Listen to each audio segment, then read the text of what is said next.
Alright everybody, welcome back to our first and final We Play Dota 2 match of today. It is RoX.KiS up against No Tidehunter. This is an important match in Group B. We had the rest of Group B played on the weekend, but the final match had to be postponed due to scheduling conflicts. But a quick look at the bracket shows, well, this is a must-win game for both teams. fnatic.eu, they won the group. They advanced in first place, and second place is going to come down to this match. No Tidehunter being defeated by Fnatic, going to be trying to take on RoX.KiS, who did fall down to the loser bracket, losing to fnatic.eu. But we're going to get ourselves into the draft, get ourselves into the game. Luminous, how are you doing, man?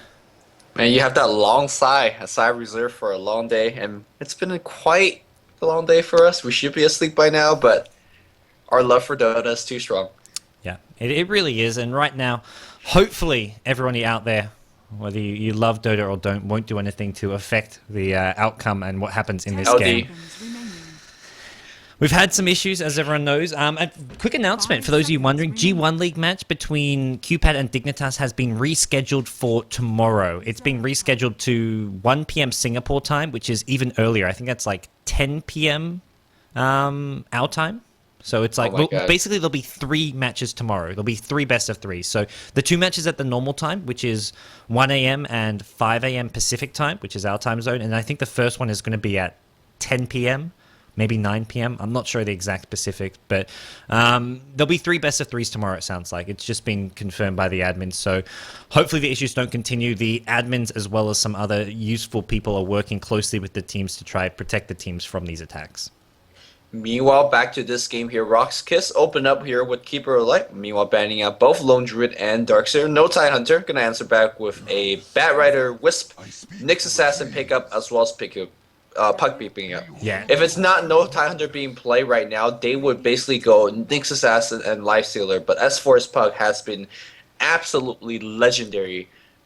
In my opinion, probably the best Puck in the European scene right now. Yeah. Although some players might challenge that, and Magnus being demoted to the 3rd pick here for No Tidehunter. Yeah, Puck I would say, one of the best Puck players in the world at the moment. But Mag also picked up, so a potential offlaner for Bulldog, but also a hero that S4 often plays in the mid lane. So it's sort of No Tidehunter conflicted as to what they want to send mid. And the problem with Mag is he can't really go into the offlane if RoX.KiS get a really strong tri-lane there. And right now, Keeper Light Lifestealer is there, although we may be seeing a 1v1 matchup. We could look at an offensive tri-lane coming out of the Lifestealer. And Lifestealer a really good pickup following the Nyx Assassin, because you can just go on Nyx Assassin and not have to worry about his Carapace. Rage, a really useful skill to have against him. On the same token, in the early game, I feel like Nyx Assassin's not a bad hero to lane against the Lifestealer tri-lane, simply because you can mana burn away from Lifestealer's HP or mana pool, and then you could basically make a free goal. With that said, though, if Keeper Alive hits level 2, then that point is moot. So we'll see if No Tidehunter is going to go for the offense on tri-lane. Generally, they don't do so with Loda on the carry role, but you never know what's going to happen here. And the draft is looking pretty well. I do want to say, though, that with the Pocket Magnus being picked up, I think No Tidehunter, like you said, somewhat conflicted to see who is going to be going up mid. Yeah, and I think if anyone's, the only reason No Tidehunter would look for an offensive tri-lane is if they're trying to dodge the offensive tri-lane of RoX.KiS. But RoX.KiS with this Lion pickup as their secondary support, it's very unlikely they go offensive, because Lion, not the best support for going aggressive with. He wants to get some levels, he wants to use those pulls. So I think more likely we're looking at that safe lane tri-lane. Keeper Light can do some stacking and pulling. Lion can look to zone out, whether it's Puck or Magnus in the offlane. He does decently against either of those 2 heroes, since neither particularly strong offlaner, although they are played as the offlaners. And we've got Aki on his Chen, one of the best Chen players out there. Again, constructing that kind of big, slow push that No Tidehunter are so famous for by putting up Chen creeps in front, and of course a ton of initiation power with Magnus and Puck, and make it so difficult here for ROX to kind of come in and really do anything about it. Lion's going to get a pickup here, which normally I'm a big fan of as a support hero. Hawking back to a Keeper of Light and Lion kind of dual support that Team Liquid loves to run, but kind of food for Puck once he has his Blink Dagger. And I imagine S4, who's going to be playing it, will have it in a very, very quick time. Because who's going to be going mid against him? I don't think any hero being picked up here is going to have any challenge to him at the moment. Yeah, I think the mid hero is going to be picked up last. Queen of Pain's still in the pool, which is a matchup between Queen of Pain and Puck we've seen a lot, but they're going to go Beastmaster. I like this a bit better.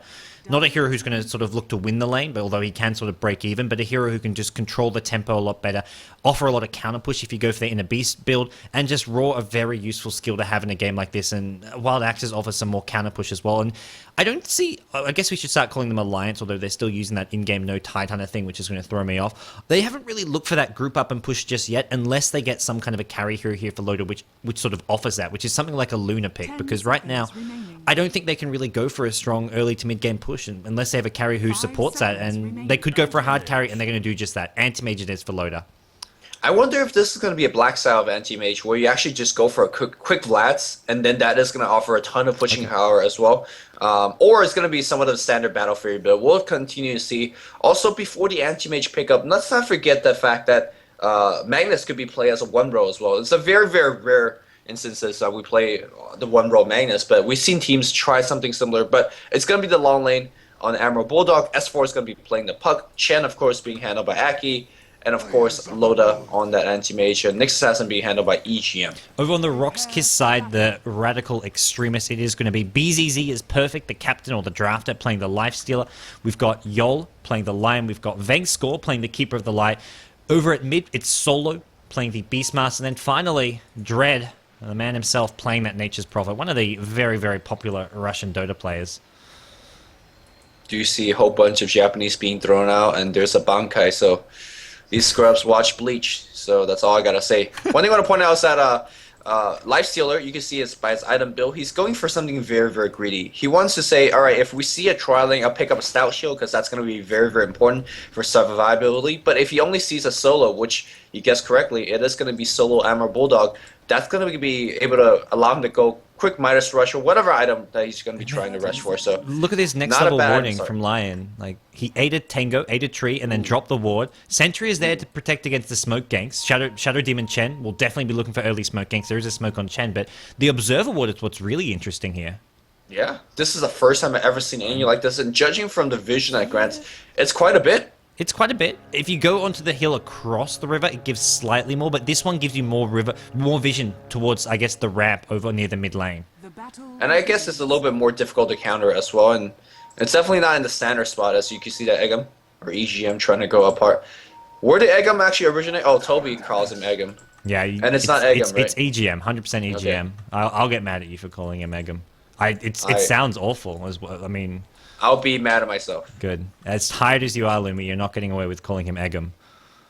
As high as I am. As tired. Oh, okay. I'm pretty tired. Yeah. That's cool, too.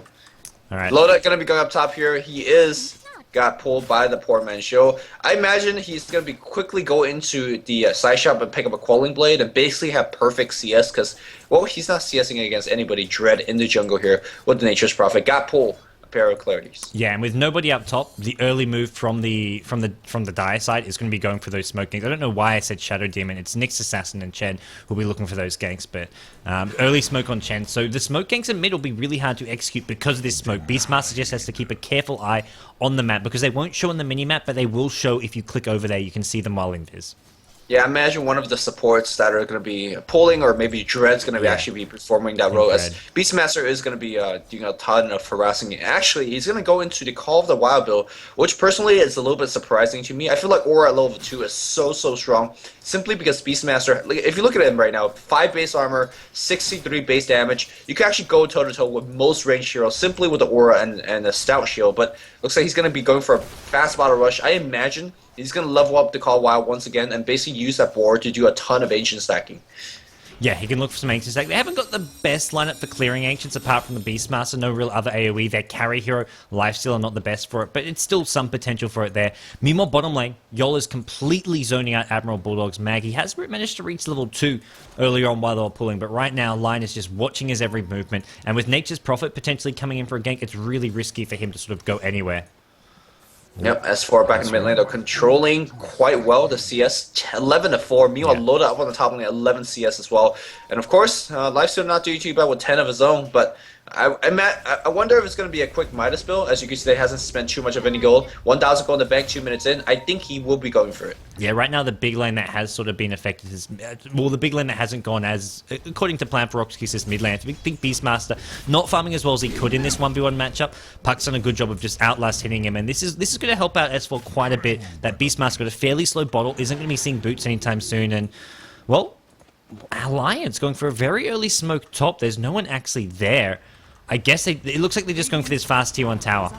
Yeah, I mean, it's a very good timing. 2:30 is generally the time that you go for the smoking because the siege unit will be coming in the next wave or so. The wave that's going to spawn right now is going to have the siege unit, but seems like they're a comfortable push without the Centaur providing a ton of damage output as well as the aura.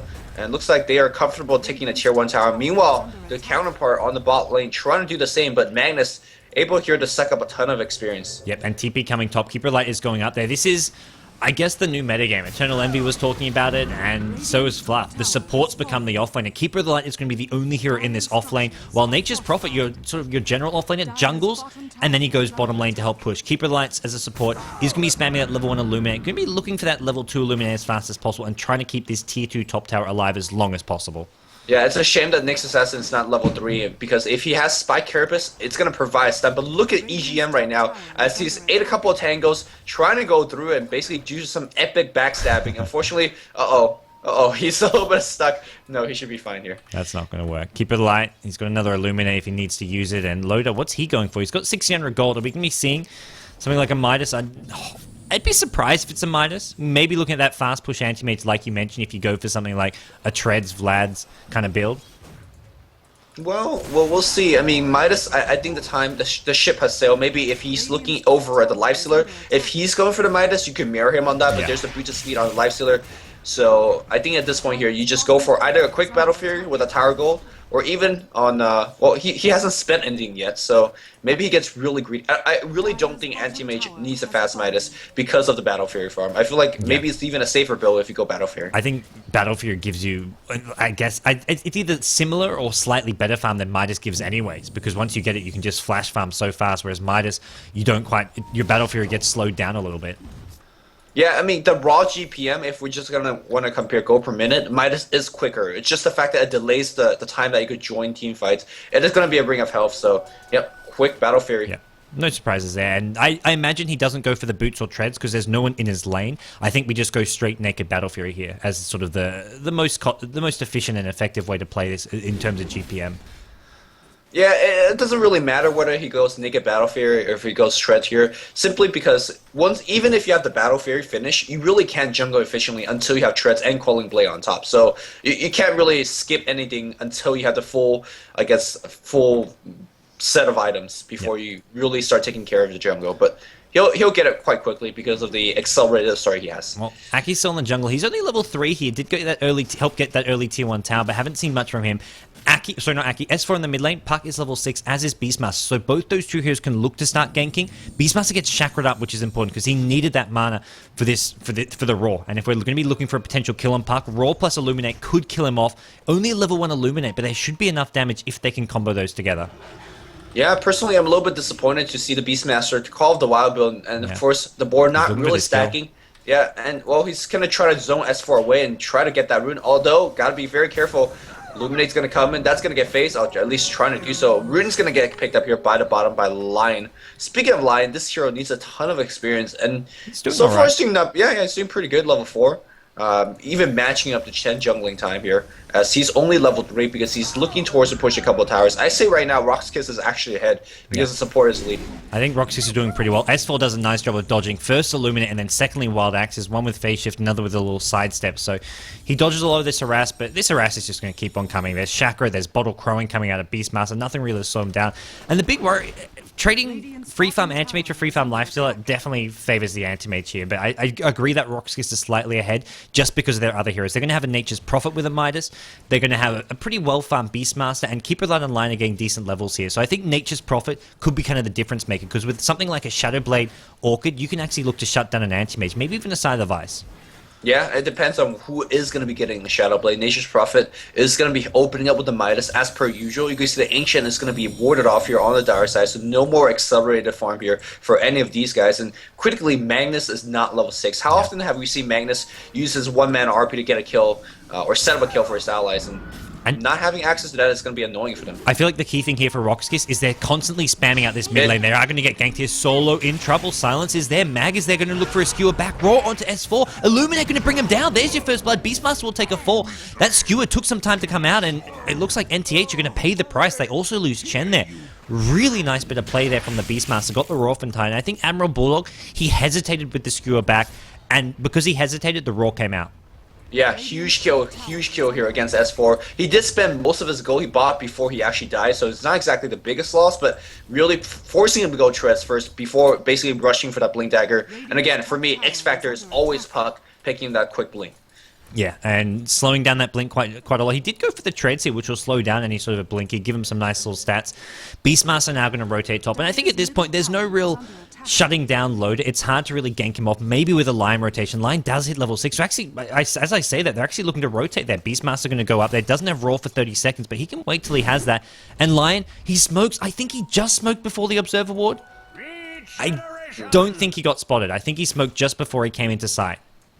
Well, we'll see if Loda, how he reacts. Loda is going to be staying far back. Roar, by the way, shield.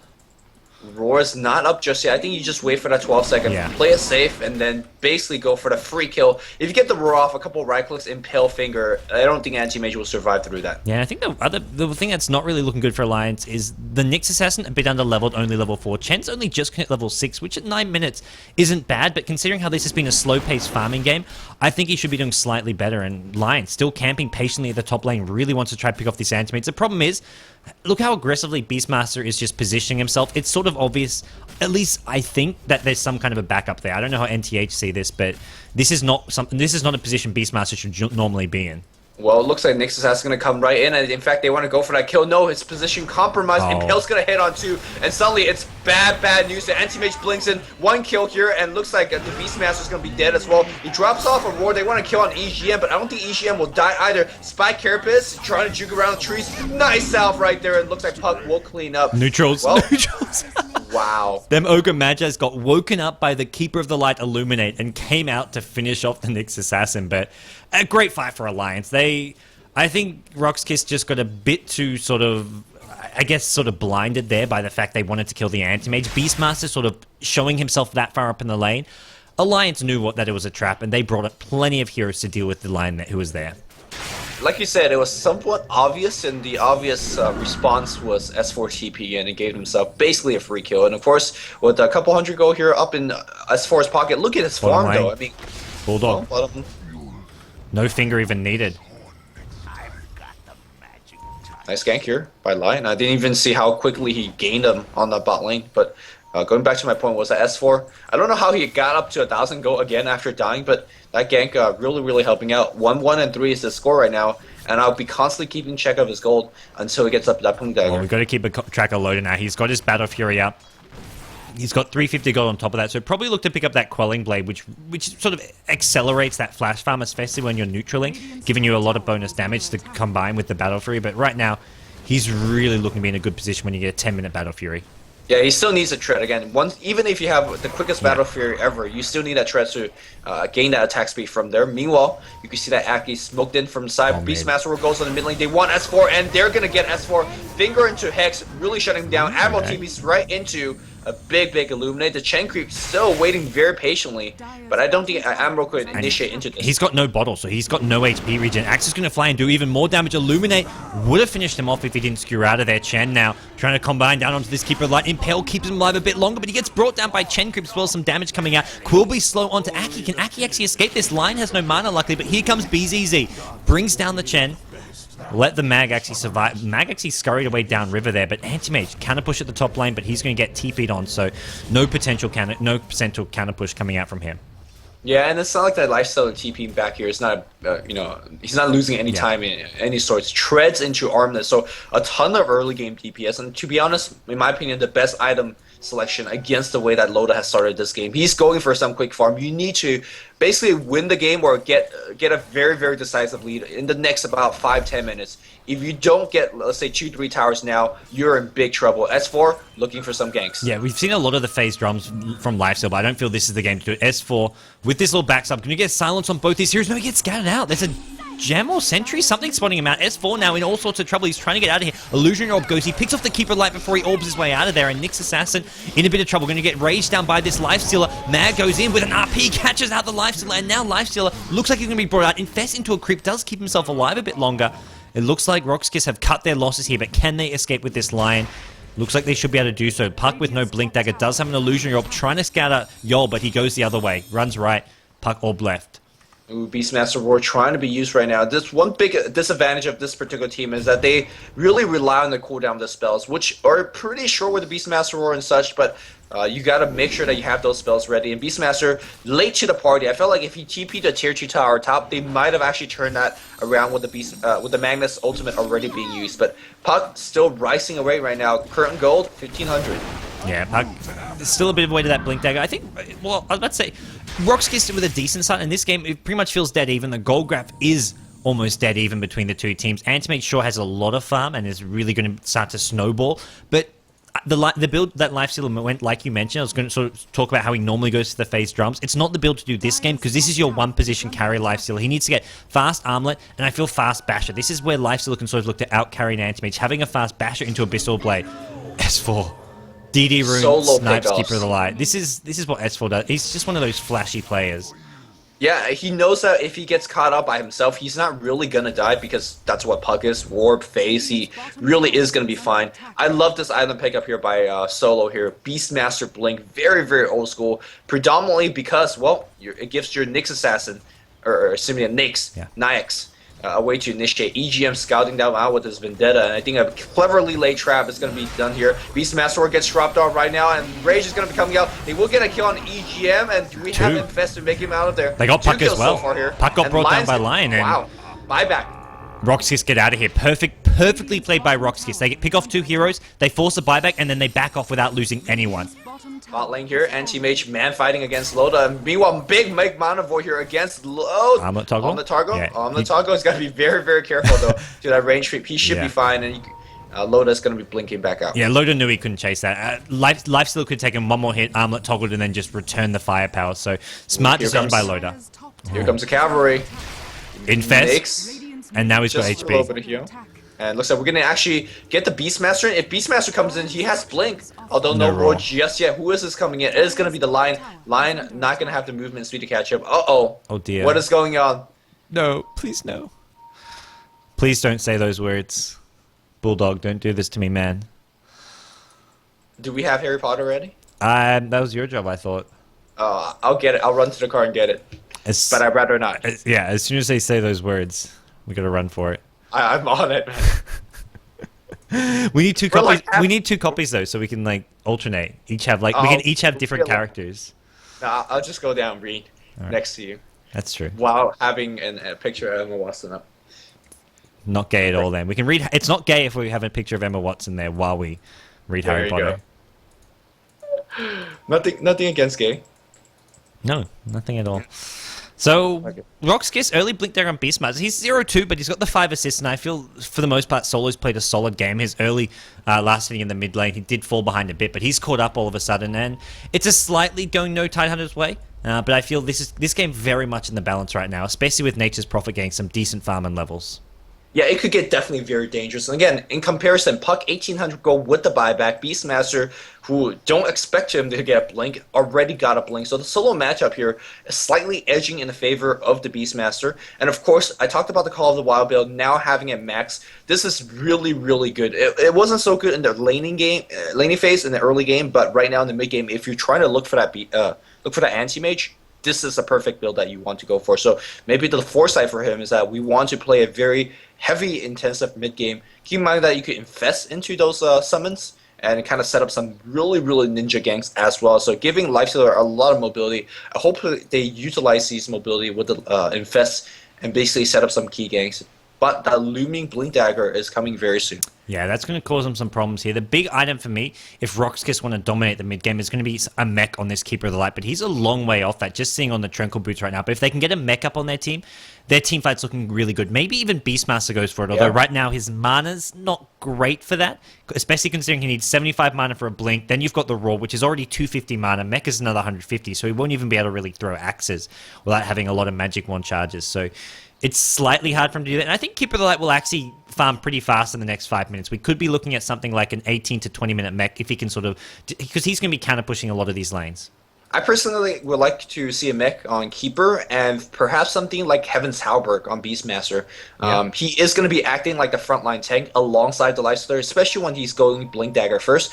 And let's keep in mind that the Heaven's Halberd will still disable Anti-Mage even if he Mantis out. So basically forcing him to go BKB, which Lifestealer as well as Beastmaster still will do a ton of damage against a magically immune anti-mage. So I think that's going to be a good item choice for Beastmaster, but if he wants to go something like a Pipe or maybe going back to a Necrobook, well, it's all good. It's all good. Beastmaster has a ton of item progressions. Maybe even just a Medallion Courage right afterwards will be pretty good as well. Yeah, I think the more key heroes as far as item progression is going to be the Nature's Prophet and the Lifestealer. Lifestealer can go straight for something like Bash. Maybe he even goes for like an Orchid if he thinks he can get it fast enough before the Manta's up on Anti-Mage. And Nature's Prophet, another hero who you want to either... It's sort of this question. Do you go for the lockdown or do you go for the DPS? Something like a Shadow Blade into damage items, or you can go straight for the lockdown from an Orchid or a Hex. Yeah.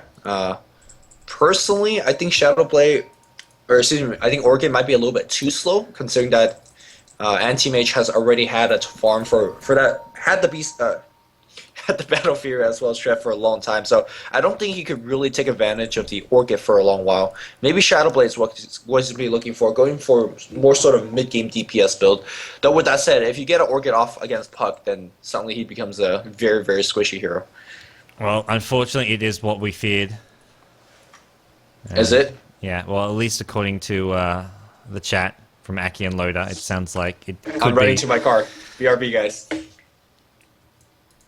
BRB. All right, go for it.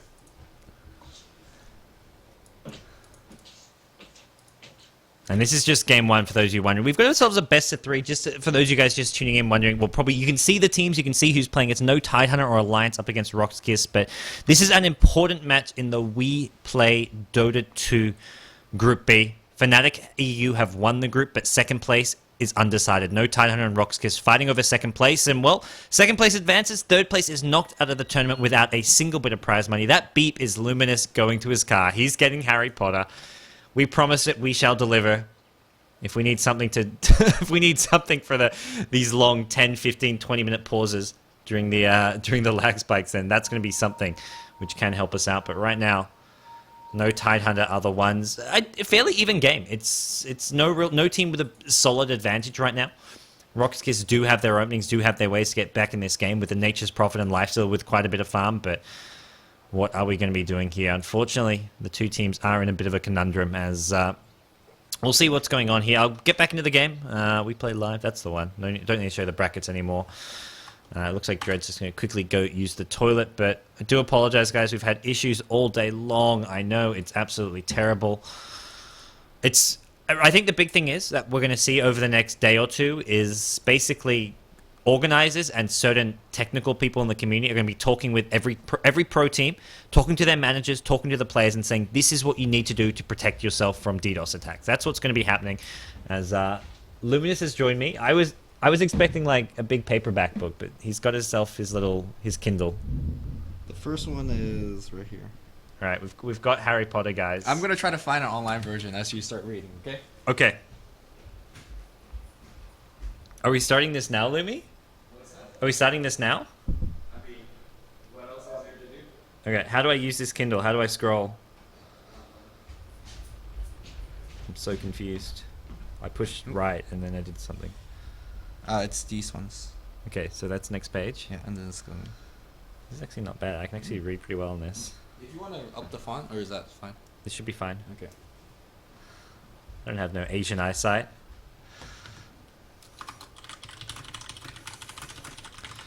All right.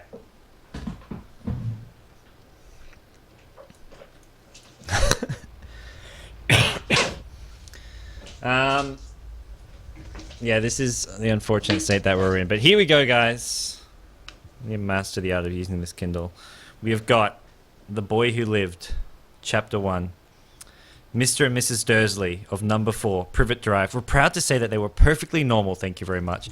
They were the last people you'd expect to be involved in anything strange or mysterious, because they just didn't hold with such nonsense. Mr. Dursley was the director of a firm called Grunnings, which made drills. He was a big, beefy man with a hardly any neck, although he did have a very large moustache. Mrs. Dursley was thin and blonde and had nearly twice the usual amount of neck, which came in very useful as she spent so much of her time craning over garden fences, spying on the neighbours. The Dursleys had a small son called Dudley, and in their opinion, there was no funner boy anywhere. The Dursleys had everything they wanted, but they also had a secret, and their greatest fear was that somebody would discover it. They didn't think they could bear it if anyone found out about the Potters. Mrs. Potter was Mrs. Dursley's sister, but they hadn't met for several years. In fact, Mrs. Dursley pretended she didn't have a sister because her sister and her good-for-nothing husband were as un-Dursley-ish as it was possible to be. The Dursleys shuddered to think what the neighbours would say if the Potters arrived in the street. The Dursleys knew that the Potters had a small son too, but they had never even ever seen him. This boy was another good reason for keeping the Potters away. They didn't want Dudley mixing with a child like that. When Mr. and Mrs. Dursley woke up on the dull, grey Tuesday, our story starts. There was nothing about the cloudy sky outside to suggest that strange and mysterious things would soon be happening all over the country. Mr. Dursley hummed as he picked out his most boring tie for work, and Mrs. Dursley gossiped away happily as she wrestled a screaming Dudley into his high chair. None of them noticed a large, tawny owl flutter past the window. At 8:30, Mr. Dursley picked up his briefcase, pecked Mrs. Dursley on the cheek, and tried to kiss Dudley goodbye, but missed, because Dudley was now having a tantrum and throwing his cereal at the walls. "Little tyke," chortled Mr. Dursley as he left the house. He got into his car and backed out of number 4's drive. It was on the corner of the street that he noticed the first sign of something peculiar. A cat reading a map. For a second, Mr. Dursley didn't realize what he had seen. Then he jerked his head around to look again. There was a tabby cat standing on the corner of Privet Drive, but there wasn't a map in sight. What could he have been thinking of? It must have been a trick of the light. Mr. Dursley blinked and stared at the cat. It stared back. As Mr. Dursley drove around the corner and up the road, he watched the cat in the mirror. It was now reading the sign that said Privet Drive. No, looking at the sign. Cats couldn't read maps or signs. Mr. Dursley gave himself a little shake and put the cat out of his mind. As he drove toward town, he thought of nothing except a large order of drills he was hoping to get that day. But on the edge of town, drills were driven out of his mind by something else. As he sat in the usual morning traffic, he couldn't help noticing that there seemed to be a lot of strangely dressed people about. People in cloaks. Mr. Dursley couldn't bear people who dressed in funny clothes. The get-ups he saw on young people. He was supposed this was some stupid new fashion. He drummed his fingers on the steering wheel and his eyes fell on a huddle of those weirdos standing quite close by. They were whispering excitingly together. Mr. Dursley was enraged to see that a couple of them weren't young at all. Why, that man had to be older than he was and wearing an emerald green cloak. The nerve of him! But then it struck Mr. Dursley that this was probably some silly stunt. These people were obviously collecting for something. Yes, that would be it. The traffic moved on, and a few minutes later, Mr. Dursley arrived in the Grunnings parking lot, his mind back on drills. Mr. Dursley always sat with his back to the window in his office on the 9th floor. If he hadn't, he might have found it harder to concentrate on drills that morning. He didn't see the owl swooping past in broad daylight, though people down in the street did. They pointed and gazed open-mouthed as owl after owl sped overhead. Most of them had never seen an owl, even at night time. Mr. Dursley, however, had a perfectly normal owl-free morning. He yelled at 5 different people, he made several important telephone calls, and shouted a bit more. He was in a very good mood until lunchtime, when he thought he'd stretch his legs and walk across the road to buy himself a bun from the bakery. He'd forgotten all about the people in cloaks until he passed a group of them next to the baker's. He eyed them angrily as he passed. He didn't know why, but they made him uneasy. This bunch were whispering excitedly too, and he couldn't see a single collecting tin. It was on his way back past them, clutching a large donut in a bag, that he caught a few words of what they were saying. The Potters, that's right, that's what I heard. Yes, their son Harry. Mr. Dursley stopped dead. Fear flooded him. He looked back at the whisperers as if he wanted to say something to them, but thought better of it. He dashed back across the road, hurried up to his office, snapped at his secretary not to disturb him, seized his telephone, and had almost finished dialing his home number when he changed his mind. He put the receiver back down and stroked his moustache, thinking, no, he was being stupid. Potter wasn't such an unusual name. He was quite sure there were lots of people called Potter who had a son called Harry. Come to think of it, he wasn't even sure his nephew was called Harry. He'd never even seen the boy. It might have been Harvey or Harold. There was no point in worrying Mrs. Dursley. She always got so upset at any mention of his sister. He didn't blame her if he'd had a sister like that, but all the same, those people in cloaks. He found it a lot harder to concentrate on drills that afternoon, and when he left the building at 5 o'clock, he was still so worried that he walked straight into someone just outside the door. Sorry, he grunted, as the tiny old man stumbled and almost fell. It was a few seconds before Mr. Dursley realized that the man was wearing a violet cloak. He didn't seem at all upset at being almost knocked to the ground. On the contrary, his face split into a wide smile, and he said in a sneaky voice that made passersby stare, "Don't be sorry, my dear sir, for nothing could upset me today. Rejoice, for you know who has gone at last. Even muggles like yourself should be celebrating this happy, happy day." And the old man hugged Mr. Dursley around the middle and walked off. Mr. Dursley stood rooted to the spot. He had been hugged by a complete stranger. He also thought he had been called a muggle, whatever that was. He was rattled. He hurried to his car and set off for home, hoping he was imagining things, which he had never hoped before, but he didn't approve of imagination. As he pulled into the driveway of number 4, the first thing he saw, and it didn't improve his mind, It was now sitting... Sorry, was the tabby cat he'd spotted that morning. It was now sitting on his garden wall. He was sure it was the same one. It had the same markings around its eyes. Shoo, said Mr. Dursley loudly. The cat didn't move. It just gave him a stern look. Was this normal cat behaviour? Mr. Dursley wondered. Trying to pull himself together, he let himself into the house. He was still determined not to mention anything to his wife. Mrs. Dursley had a nice, normal day. She told him over dinner all about Mrs. Next Door's problems with her daughter and how Dudley had learned a new word. Won't. Mr. Dursley tried to act normally. When Dudley had been put to bed, he went into the living room in time to catch the last report on the evening news. And finally, bird watchers everywhere had been reported that the nation's owls had been behaving very unusually today. Although owls normally hunt at night and are hardly ever seen in daylight, there have been hundreds of sightings of these birds flying in every direction since sunrise. Experts are unable to explain why the owls have suddenly changed their sleeping pattern. The newscaster allowed himself a grin. Most mysterious, and now over to Jim McGuffin with the weather. Going to be any more showers or owls tonight, Jim? Well, Ted, said the weatherman, I don't know about that, but it's not only the owls that have been acting oddly today. Viewers as far apart as Kent, Yorkshire and Dundee have been phoning in to tell me that instead of the rain I promised yesterday, they've had a downpour of shooting stars. Perhaps people have been celebrating bonfire night early. It's not until next week, folks, but I can promise a wet night tonight.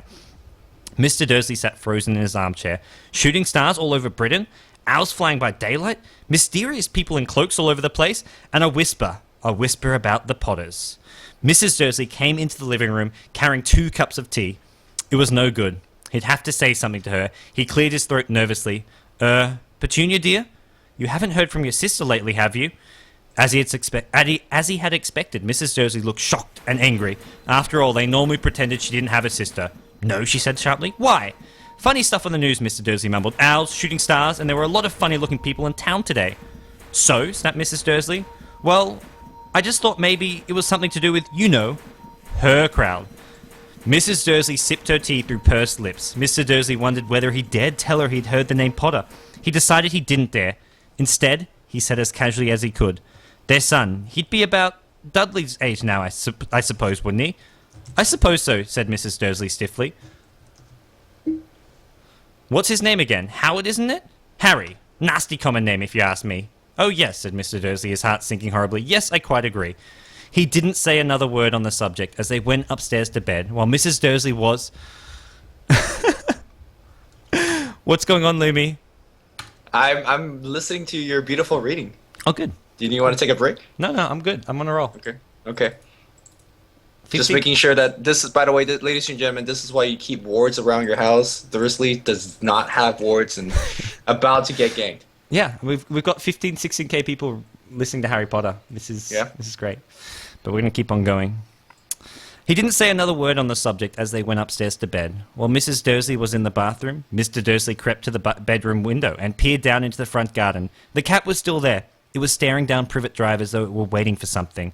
Was he imagining things? Could all this have anything to do with the Potters? If it did, if it got out that they were related to a pair of, well, he didn't think he could bear it. The Dursleys got into bed. Mr. Dursley fell asleep quickly, but Mr. Dursley lay awake, turning it all over in his mind. His last comforting thought before he fell asleep was that even if the Potters were involved, there was no reason for them to come near him and Mrs. Dursley. The Potters knew very well that he and Petunia thought about them and their kind. He couldn't see how he and Petunia could get mixed up in anything that might be going on. He yawned and turned over. It couldn't affect them. How very wrong he was. Mr. Dursley might have been drifting into an uneasy sleep, but the cat on the wall outside was showing no signs of sleepiness. It was sitting as still as a statue, its eyes fixed unblinkingly on the far corner of Privet Drive. It didn't so much as quiver when a car door slammed on the next street, nor when 2 owls swooped overhead. In fact, it was nearly midnight when the cat moved at all. A man appeared on the corner, and on the corner the cat had been watching, appeared so suddenly and silently you'd have thought he had just popped out of the ground. The cat's tail twitched and its eyes narrowed. Nothing like this man had ever been seen on Privet Drive. He was tall, thin, and very old. Judging by the silver of his hair and beard, which were both long enough to tuck into his belt, he was wearing long robes, a purple cloak that swept the ground, and high-heeled buckled boots. His blue eyes were light, bright, and sparkling behind half-moon spectacles, and his nose was very long and crooked, as though it had been broken at least twice. This man's name was Albus Dumbledore. Albus Dumbledore didn't seem to realize that he had just arrived in a street where everything was his name to his boots was unwelcome. He was busy rummaging in his cloak, looking for something. But he did seem to realize he was being watched because he looked up suddenly at the cat, which was still staring at him from the other end of the street. For some reason, the sight of the cat seemed to amuse him. He chuckled and muttered, "I should have known." He found what he was looking for in his inside pocket. It seemed to be a silver cigarette lighter. He flicked it open, held it up in the air, and clicked it. The nearest street lamp went out with a little pop. He clicked it again. The next lamp flickered into darkness. 12 times he clicked the put-outer until the only lights left on the whole street were 2 tiny pinpricks in the distance, which were the eyes of the cat watching him. If anybody looked out their window now, even beady-eyed Mrs. Dursley, they wouldn't be able to see anything that was happening down on the pavement. Dumbledore slipped the put-outer back inside his cloak and set off down the street toward number 4, where he sat down on the wall next to the cat. He didn't look at it, but after a moment he spoke to it. "Fancy seeing you here, Professor McGonagall." He turned to smile at the tabby, but it had gone. Instead, he was smiling at a rather severe-looking woman who was wearing square glasses exactly the shape of the markings the cat had around its eyes. She, too, was wearing a cloak, an emerald one. Her black hair was drawn into a tight bun. She looked distinctly ruffled. "How did you know it was me?" she asked. "My dear Professor, I've never seen a cat sit so stiffly." "You'd be stiff if you'd been sitting on a brick wall all day," said Professor McGonagall. "All day? When you could have been celebrating? I must have passed a dozen feasts and parties on my way here." Professor McGonagall sniffed angrily. "Oh yes, everyone's celebrating all right," she said impatiently. "You'd think they'd be a bit more careful, but no. Even the Muggles have noticed something's going on. It was on their news." She jerked her head back at the Dursleys' dark living room window. "I heard it. Flocks of owls, shooting stars. Well, they're not completely stupid. They were bound to notice something. Shooting stars down in Kent, and I'll bet that was Daedalus Diggle. He never had much sense." "You can't blame them," said Dumbledore gently. "We've had precious little to celebrate for 11 years. "I know that," said Professor McGonagall irritably, "but there's not reason to lose our heads. People are being downright careless. Out on the streets in broad daylight, not even dressed in Muggle clothes, swapping rumours." She threw a sharp, sideways glance at Dumbledore here, as though hoping he was going to tell her something, but he didn't. So she went on. "A fine thing it would be if, on the very day you-know-who seems to have disappeared, at last the Muggles found out about us all. I suppose he really has gone, Dumbledore?" "It certainly seems so," said Dumbledore. "We have much to be thankful for. Would you care for a lemon drop?" "A what?"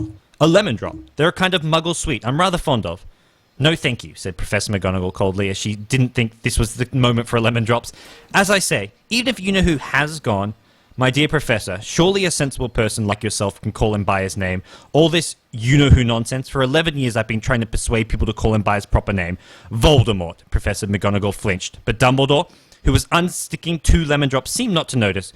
"It all gets so confusing if we keep saying you-know-who. I've never seen any reason to be frightened of saying Voldemort's name." "I know you haven't," said Professor McGonagall, sounding half exasperated, half admiring. "But you're all different. Everybody knows you're the only one you-know-who. Oh, all right. Voldemort was frightened of." "You flatter me," said Dumbledore calmly. "Voldemort had powers I will never have, only because you're too, well, noble to use them. It's lucky it's dark. I haven't blushed so much since Madame Pomfrey told me she liked my new earmuffs." Professor McGonagall shot a sharp look at Dumbledore and said, "The owls are nothing next to the rumours that are flying around. You know what everyone's saying?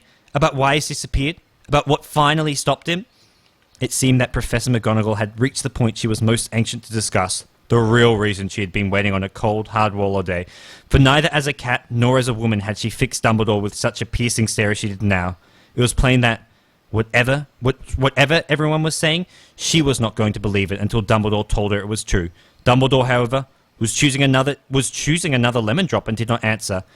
"What they're saying," she pressed on, "is that last night Voldemort turned up in Godric's Hollow. He went to find the Potters. The rumour is that Lily and James Potter are that they're dead."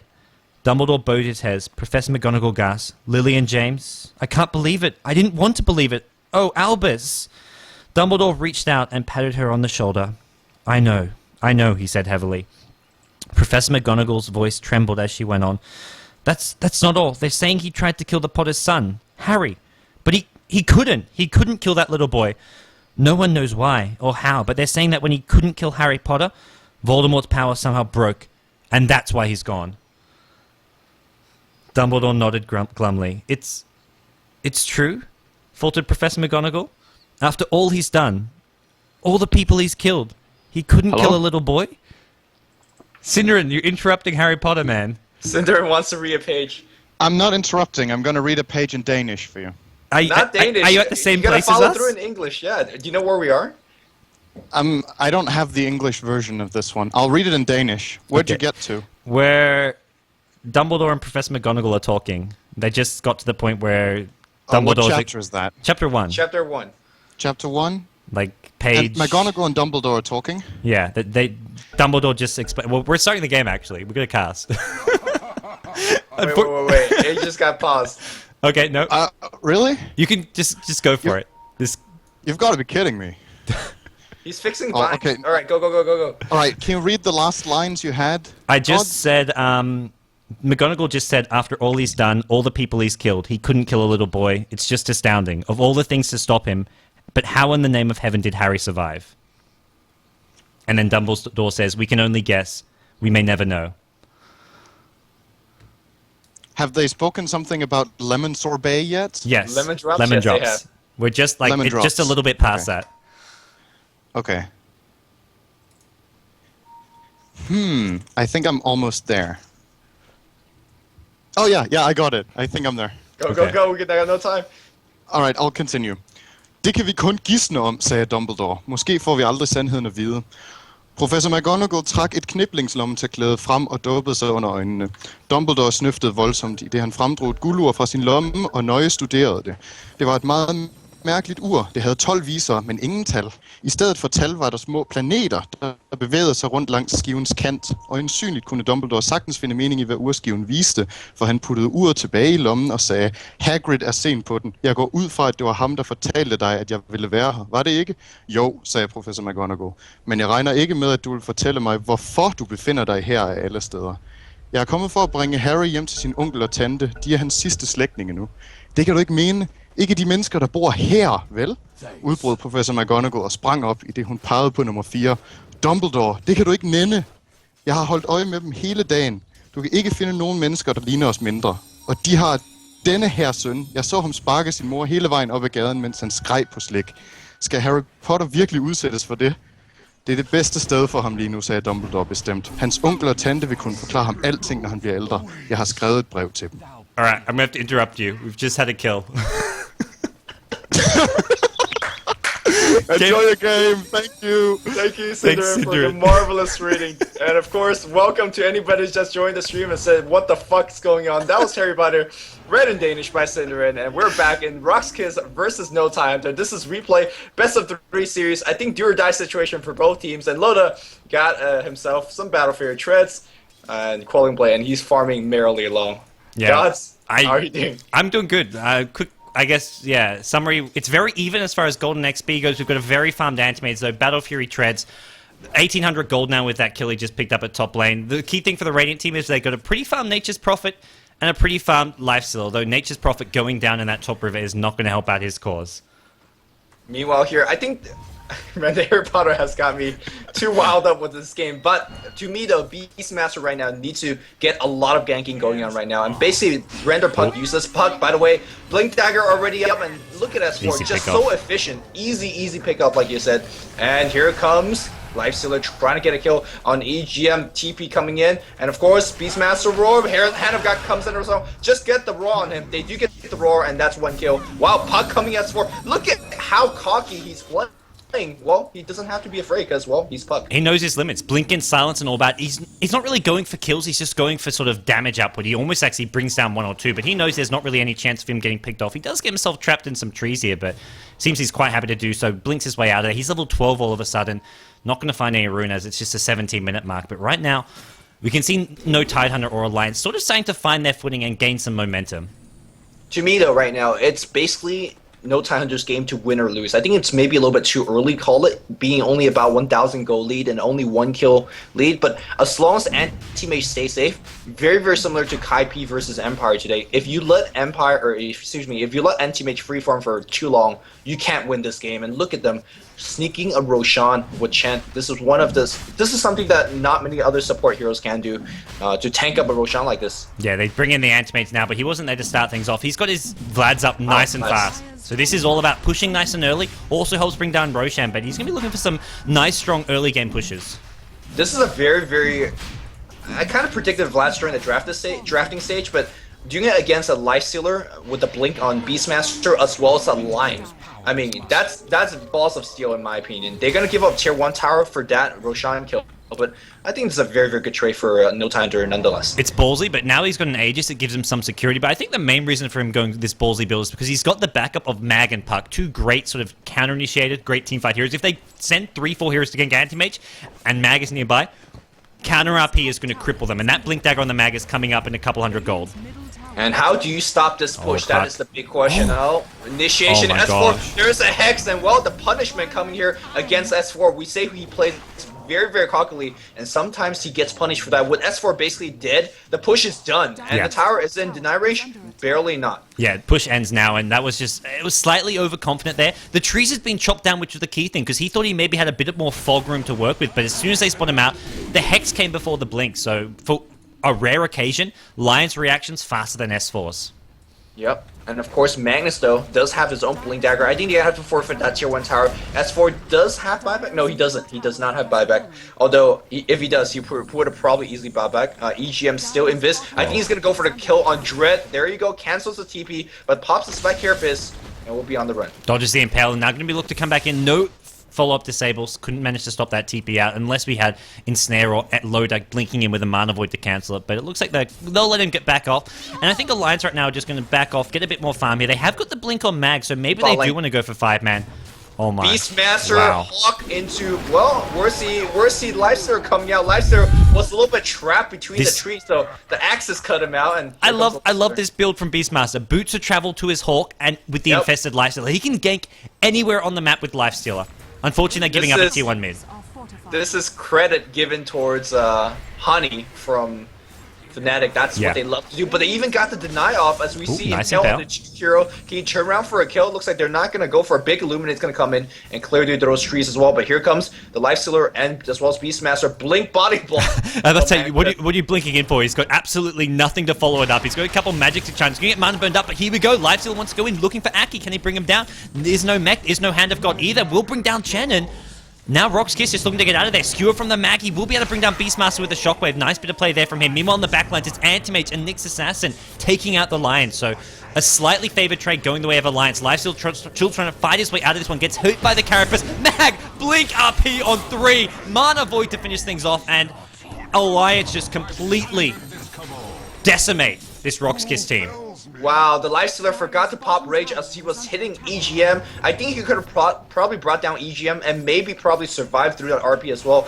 3 to 6 second in Magic Immunity, did not do that. Huge RP came in, and suddenly this push is going the other direction. Chen may be dead, Chen may be back in base, but his creeps are not, and look at the damage output. In conjunction with this Vlad, tier 2 is going to be dead, and tier 3 is going to suffer some decent damage as well. Loda and his team making a huge push down mid, and if you're a RoX.KiS fan, you gotta be very, very scared. The racks might be breached. Do they have Glyph? No, they don't. They're in huge, huge trouble right now.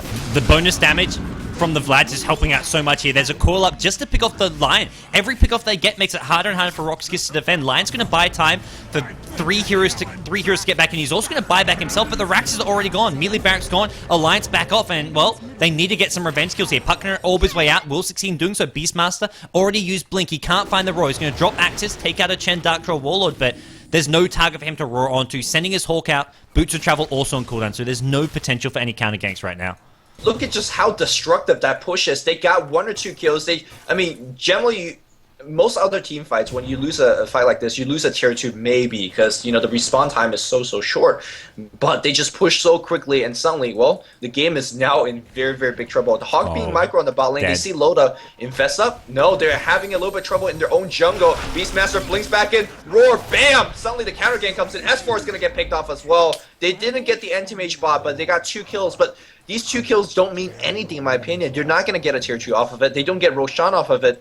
So you just got 2 kills. Big whoop. Yeah, I don't think it means a little bit, but it's nowhere near enough. And they were also really lucky to get those kills. The Sentry Ward just expires now. It was only had about 15 seconds left on that Sentry Ward, and Nyx Assassin vendetted directly into it. Keeper Light reacted enough. He did get stunned up, almost brought down, but there was the slight reaction from RoX.KiS, so they got there for those counter kills, and they will look for a tier 2 tower. I don't see them counter-raxing here. There's no real way they can push and fight into this Anti-Mage. Anti-Mage now has a completed Manta style. He's pushing bottom lane. They are going to see RoX.KiS solo TP down there. Loda, he's just going to fight him. He's going to look to bring down this Beastmaster. Mana Void secures the kill.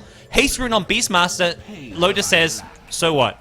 Yep, you gotta respect the damage output of such an early, well-farmed anti-mage, who, by the way, has a Manta-style finish. A part of all of his items still has his has his Aegis Immortal. Still though, they got a tower mid and a tower denied bot, so it's not all too bad for a Beastmaster in my opinion. But the entire team for No Time is back. They could look towards to step another portion of the map, or they could just farm away because, well, I think Anti-Mage by now is so damn survivable that you have to get that Beastmaster Roar as well as Lifestealer and basically go for, I don't even know if they get a kill on him right now, basically initiating with a 2. Maybe they even need 3. I love how EGM's playing. He's being so aggressive looking for these kills around the map. And unfortunately for Alliance, the Aegis on Loader is about to expire, so maybe they do go back to farming for at least another 4 or 5 minutes until Roshan does respawn. But right now, Loader, 2.5k gold, Butterfly or a Heart coming next. I imagine probably a Butterfly against the Nature's Prophet as well as the Lifestealer DPS, but there's a potential MKB coming out from Lifestealer with this Javelin, but I think more likely it's going to be a Basher. Yeah, Basher's going to be fine. I kind of want to see a little bit more HP simply just to respect the Finger of Death as well as the Beastmaster Roar. Top lane. But if you want to go for a little bit more survivability, that's going to be good as well. Beastmaster Roar comes in right now. And look at how effective this build is. I'm falling in love with the Blink Dagger, Breach of Travel. This is harking back to old school Dota. Meanwhile, Lions finds himself EGM, and look at the deeps. He's chilling out a ton of deep against EGM. Sprout, but here comes S4. Can he do anything? Yes, they will get a kill on Lion immediately, and they will turn it around against Dread. He's going to try to run, but the coil's on top. He's going to be dead, but here comes the entire cavalry. EGM being gone upon. He's going to be dead as well. Mech gets popped. Not going to be enough. And Lifestealer doing a ton of damage output as well. Cleans up things, and this is just a back and forth fight. Beastmaster's going to be on the run. He has Blink Dagger. He blinks forward. He wants that Chen on his horse running away, and he should be fine. He has Ghost Scepter and Mech. This is a very, very farm Chen as well. Puck gets Mana Leaked up. He then goes down to the low ground. Looks like Mana Leak is gone now as he orbs his way out of there. So Puck did manage to finish off that. Oh. Wow. Okay. Nice Dota, guys. Well, game was fun. It was fun. Loader gets bottom Raxes, and, well, with that, it looks like range Rax as well goes down to the Siege Creep. Yeah. That's actually a decent pickup there. I mean, what do you do if you're on the Radiant side? You are trading kills, which... Yeah. To me, it looks you like have to GG. trade kills, right? Yeah. It's just like Loda being left alone for about 30 seconds, and suddenly you lose Raxus on the bot lane to him, and... it's not like RoX.KiS played poorly. I love how they've used the Beastmaster. It's just... At some point, they fell too far behind, and the team fight with the Mag and the Puck, the Chen heals was just too much for their lineup to handle. I mean, it's great getting these pickoffs, and it's a really sort of, I guess, I would say gimmicky strategy. I feel like it's too negative of a word, but it almost is what it is. You can't really beat the team fight and split push of the Anti-Mage and the rest of this no-tud on the lineup with just this gimmicky strategy. I feel like if Loda was playing on any other carrier, or if he wasn't as farm, yeah, I think this strategy would have been perfect. I love the way that they went for a pure mid-game build, with Lifestealer going for Armlet, Desolator, such amount of DPS, Beastmaster going Blink. Well, it looks like they're going to try to set up a gank somewhere. Recall coming here, but just only illusions. Yeah, he will scurry past. I'm going to go looking in his own jungle. May actually find Loader, DD rune. Uh-oh. Is this going to be a one... Oh, Beastmaster Roar, here we go. Bang. Oh, Beastmaster Roar, Lifestealer comes out. It's not going to be enough. He's going to actually blink away. It's close, there's a Hex. No, Hex comes in GG. from Dread. Nice. Nice little pick up there from Dread. He came in with the Hex and they secure the kill, but this time it is a big kill, but it's still not enough when you're down 3 Raxes. Yeah, it really isn't. Although with that said, I mean, they kill the Anti-Mage for a bit, and I don't think they will tap out of the game because they're down 2 Rax, and they'll continue to look for pickoff. The thing is, again, like I said, these pickoffs don't lead to anything. They're not going to give you a Rax. They're not going to give you a Roshan. Although, like, maybe they could sneak a Roshan, maybe. But for the time being, No Time, they're sitting very comfortable right now. Yeah, No Tide Hunter. Looking at this top lane, it looks like, even with Anti-Mages down, they're still looking for team fights, still looking to be aggressive. EGM leading the way with that Vendetta, and Radiant team, no Sentry Wards. There is Dust on the Beastmaster, but you can't really use Dust as a way of dealing with a Nyx Assassin. You need either Sentries or Gem, because Dust, it comes too late. And maybe the Hunter will be hunted as Blink, Silence, hit into Impale, Coil, right-click, even the Dagon. Get that Lion. There's a Dream Call. They want to go for him. Skewer, not going to land. There is a Shockwave now, and Lion just can't land up enough heroes in the Impale. Impale also on cooldown. He's going to be up in 2 seconds. Light, but here comes S4 to kill it. Be absolutely fine. Orbs his way out of there too, and well, this is looking really rough for RoX.KiS. Yeah, it really is. And for those that are wondering, S4 going for a Dagon, not exactly a troll item by any means. When you're this far ahead, and when basically everybody's such low HP, look at the HP. It was a of Dagon on Nyx Assassin, not S4. Oh, okay. Same thing though. Yeah. Both of them plays in a very similar role. If he wants to go Dagon himself, gonna be fine. But he's gonna go for the tried and true Hex, which is just as good. Yeah, if not better. Definitely agree. For those of you RoX.KiS fans out there, this is a best of 3, so even if they do lose this game, we are going to have ourselves a game 2, and RoX.KiS can still come back. And they're not completely out of this game, they're just playing heavily from behind. We're looking at, well, a 5k gold lead, but that doesn't really tell the whole story. 10k in XP, but the big lead is the 3 Raxes, is the fact you've got an Anti-Mage who's sitting on 1800 net worth, and that's going to make it ridiculously hard to come back. He's going to have a Butterfly, he's also going to have another Aegis. Man, I think at this point here, all top, and you just flat out get the racks and win the game. But if they want to farm a little bit, do a little bit of counter ganking, that's going to be fine as well. If you're RoX.KiS here, do you continue to play those pick-off games, or do you basically try to turtle? What do you think is a better play here? I think it's, at some ways you have to turtle, but you have to turtle without waiting in your base. If you wait in your base, you'll take too much damage. You sort of have to wait for no Tidehunter to group up as 5 and come at you, and you have to jump them. You have to try jump the mag, kill the mag, before he gets off an RP, use your Scythe of Vice, use your Raw, use your Lion Disables, and then also try and, I guess, take down the Puck. All the while, you have to kite the Anti-Mage around, whether it's with Force Staffs, Ghost Scepters, or just avoiding him. You have to accept the fact he's going to get a kill or two, but if you can prevent the mag RP, prevent Puck from doing too much damage, I think they can at least break even on a fight. That's asking for a lot, because you're trying to do it through a mech, through a Hand of God, a Dream Coil, a Raining Rift. And, well, it looks like Beastmaster's going to focus right on Aki. Aki's dead. S4 gets Hex up. Wow. That's the fight they're looking for, but where is the Magnus? Blink RP, there's the Magnus, and suddenly Blink and Slam here for Anti-Mage. Loda gets stunned up here. Can they turn it around? No, Secure backwards. Lifestealer is dead, and that Lion so dead as well. Multiple buyback comes in, but I think that's it. I really think that's it. Yeah, so much buyback to use. It's another great initiation from RoX.KiS in the sense that they got 2 pickoffs right off the bat, but it's not going to be enough. We see Puck coming back in. S4, he wants more. He's not done. Buyback from the line as well. Here goes Loda. He's going to get slowed down. He's going to get Hex as well. Can they actually kill off Loda? He's got an Aegis here, so he'll quite happily... Take it back. Game still very well here. And do they have another stun? No, I think they layered the stun a little bit. S4's gone in. S4 coming in. Dream Coil drops up here. They're going to... Oh, Beastmaster. Pain. No, that was Anti-Mage comes in. And Anti-Fun is doing ton of work in this particular engagement. Is that it? You can see Lifestealer's on the run. Armor toggling for his life. And he should be fine. But no Tidehunter. A ton of buyback being used. And I think the Radiant at least did 3 or 4 buyback. They did lose the game there because of those buyback, but they're definitely not winning the game because of those buybacks. Mostly, well, 2 buybacks on the Dire side as well. It looks like 3 buybacks from the Radiant side, 2 from the Dire.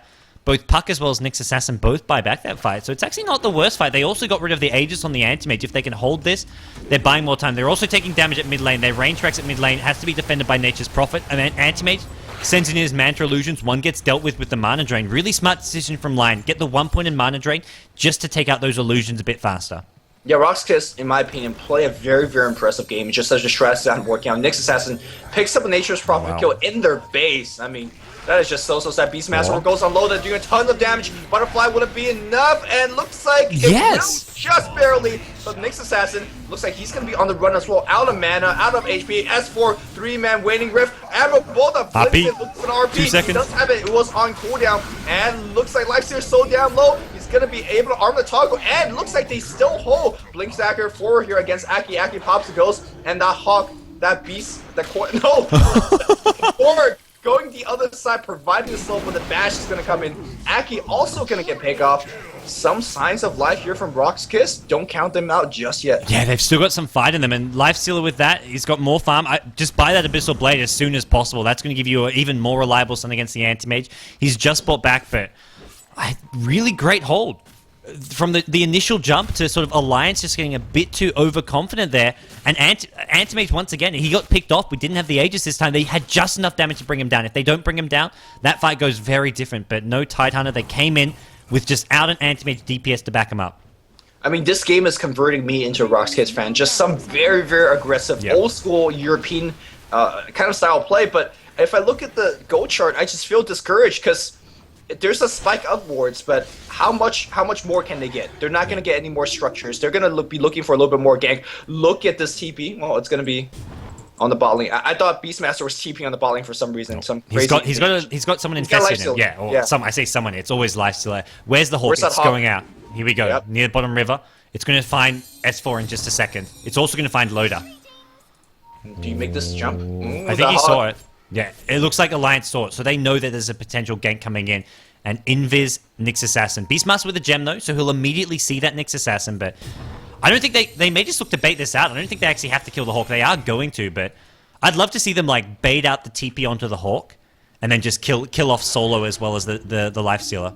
Well, the Beastmaster's still coming out here. I don't think it's actually that bad if the Hawk gets seen and it gets killed. That they know it's oh they're gonna go. No, he blinked backwards. Solo's playing so crazily that I don't even know where he is half the time. But that's fine. If you find out the puck on the bot lane that's killing your Hawk, that means Dread is gonna be safe up top, and that's exactly what he's doing. Getting some farm, getting some precious item. I think they're saving mostly for buyback right now because buyback keeps them in the game. But if he gets to his next item, do you think it's going to be something like a BKB, or he's going to just go straight up damage? I think Dread goes straight damage. MKB to help deal with the anti-mage evasion, maybe, or otherwise looking at something like a Scythe of Ice. But I think straight up... Oh, sorry, not Scythe of Ice, a Desolator. But I think straight up DPS coming from him will be the best way to play this. It's the only way you're winning a fight is with damage. There's Mag RP, there's anti-mage DPS, so much to sort of go through a BKB here. Well, Dread's still slowly pushing up top. He's trying to... put on his best anti-mage impression, and he's doing a very good job of it. He's going to eventually force a TP. So, it looks like no Tidehunter are actually scared. They're waiting for Roshan. They're not pushing. They're farming. And anti-mage doesn't get much bigger. He can get a heart here, but it will help a lot. It'll give him a lot of survivability, getting a heart or maybe a BKB. But ultimately, this 4 or 5 minutes, if they are waiting for Roshan, is going to be time where RoX.KiS gets a lot more farm, some key items, maybe an Ag Scepter on Beastmaster, maybe a MKB on this Lifestealer, and maybe even some more pickoffs. Well, they're trying to get that pickoff, but I do believe they're going to be TPing right there. Anti-mage blinks out, or no, that puck blinks out. Oh no! I mean, yes! More Harry Potter. But look, when they're doing that Breach of Travel TP, Observer Ward on the high ground spotted them out, so that's why S4 saw it coming. Okay. Yeah. He blinks in, he's looking for him. He even resummons that Hulk, but not going to find him. S4 then sees him come out and is like, I was onto him.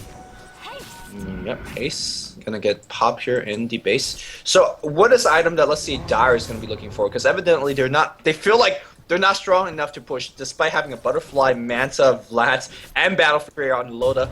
Bulldog already have his double RP. EGM, of course, that Dagon one.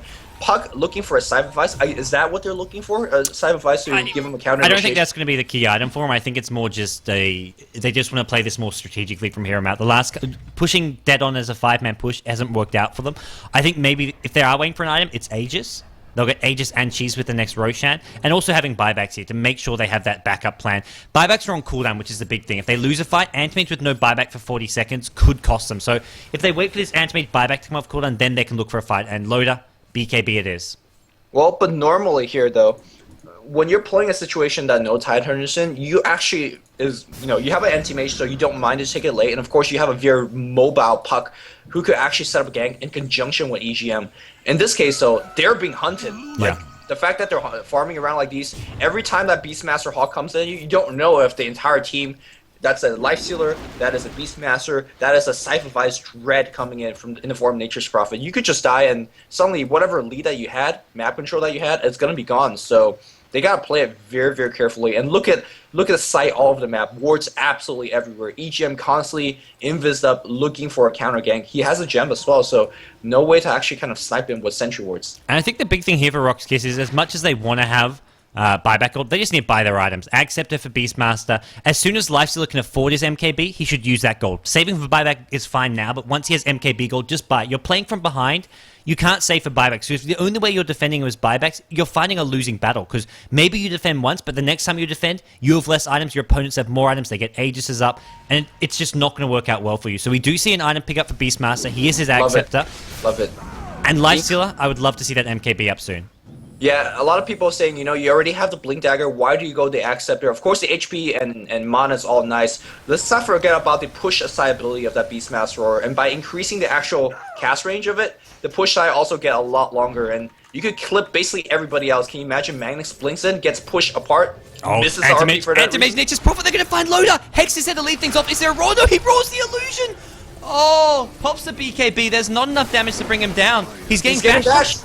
He goes to the other side here, but here comes Oh, this has gone horribly wrong. That's going to be only on one solo. gonna get picked off. What? When I saw the play happening, I'm like, this is fantastic from RoX.KiS, but the raw on the illusion. Oh my gosh, RoX.KiS is going to be kicking themselves. That was the pickoff they needed. Sure, NTH has buyback there, but just getting the pickoff, then get the hell out of there, and they buy themselves more time, get more gold, get more farm, but they lose 2 key heroes, Beastmaster no buyback, and this may be the end. Yeah, RoX.KiS have to play perfectly from start to, well, from the stage right now they're in till the end of the game, and that single mistake is going to allow Loda to walk in. There's a buyback, and Loda turns around a little bit. Beastmaster's still dead for quite a bit, and I think they could force the fight on the top racks, and they will. RP is down, though, but there's a refresher war back up as well. Yeah, RP, it looks like he'll wait it out unless the fight breaks out, then he looks to pop that refresher, but right now, defending this top lane not going to be as hard as it should be. Antimage backs off, back to some Ancients, and I don't know. I mean, what else is he farming? He's got 5k gold. He's already maxed out unless he's dropping the Vlads for a Heart of Tarrasque and tells Chen, hey, buy me my Vlads up. Roshan is going to respawn now and straight into the Roshan pit, but this is ultra safe and conservative play. They let Beastmaster respawn. Yeah, maybe they think Beastmaster has a buyback himself and they don't want to take a fight in their base with the Beastmaster Roar. They'll take the very, very safe play. Like you said, get the Aegis, get CGs, and that almost should do it. If no Tidehunter don't make a mistake, that should be it. Because, again, like I said, RoX.KiS cannot make a single mistake. S4, Aegis, Scythe of Ice both picked up. So this Scythe of Ice will help a lot in the next fight, especially if Lifestealer, as soon as that rage wears off, or if you want to blink on him and sort of lead the fight off by trying to pick him off. Scythe of Ice never going to be a bad item to have at any point. And this defense, I guess the good news for RoX.KiS is they have all their heroes up. They have all their items. I believe they're actually looking to pick up this MKB. He's bought the Javelin. He just needs 200 gold, and he's going to buy this. He recognizes that. He recognizes he can't just wait for buyback. Lion even picks up a Blink Dagger. He sold all his... Lion sold everything to pick up this Blink Dagger. He had like wand and braces or something, I want to say. I'm converted. I'm a RoX.KiS fan. I mean, this is the kind of big YOLO plays that you have to do in games like this. Go big or you go home, right? Yeah. Get that courier ASAP into the base. Unfortunately, it's going to have to take some awkward path. The Hawk is going to be scouting out. Do you actually teleport that Hawk and do some YOLO 420 backstab? We'll see. This is going to be a big defense. He is. He's going for it. He's going for it. Oh no, but it looks like S4 has already initiated into the base. Finger death against S4. Loda teleports in. Where the hell is the rest of the team? Where the hell is the Lifestealer? Magnus doing a ton of damage. Everybody's dead. Beastmaster's completely out of nowhere. He comes in from behind with the infested Lifestealer, but he came in too late. Mag with a second RP, gonna lock down Lifestealer. BZZ gets picked off and... Oh, it was cute. I followed the Hawk a bit there at the start of the fight. I actually missed the engagement from S4, but... It was a really cute little tactic. Unfortunately, no Tidehunter jumped in. The jump from the Beastmaster from behind wasn't really well timed because no Tidehunter were already in their base. Yeah, both teams playing ultra aggressive. It seems like Alliance's aggression just dodged the Radiance's aggression. Well, it was a very, very well played game on RoX.KiS, but even a better play here for no Tidehunter, and they'll take game 1 of the replay. Yep, great game. We'll have game 2 coming up next in this best of 3. This is decides second place in this group B. Fnatic have already won this group, and the second place team also advances with them. Whoever loses this best of 3 is knocked out with absolutely nothing to show for it. So, no Tidehunter or Alliance looking to be in a good position. The question is, can RoX.KiS bounce back? They definitely showed some fantastic little tricks, little bits of play, and unfortunately it wasn't enough here though, Lumi. Yeah, it wasn't enough, but I don't want to count them out. This should be a very, very interesting best of 3 series. Hopefully you guys enjoyed the game as well as some Harry Potter reading, but that's game 1, and game 2 will be coming very, very soon.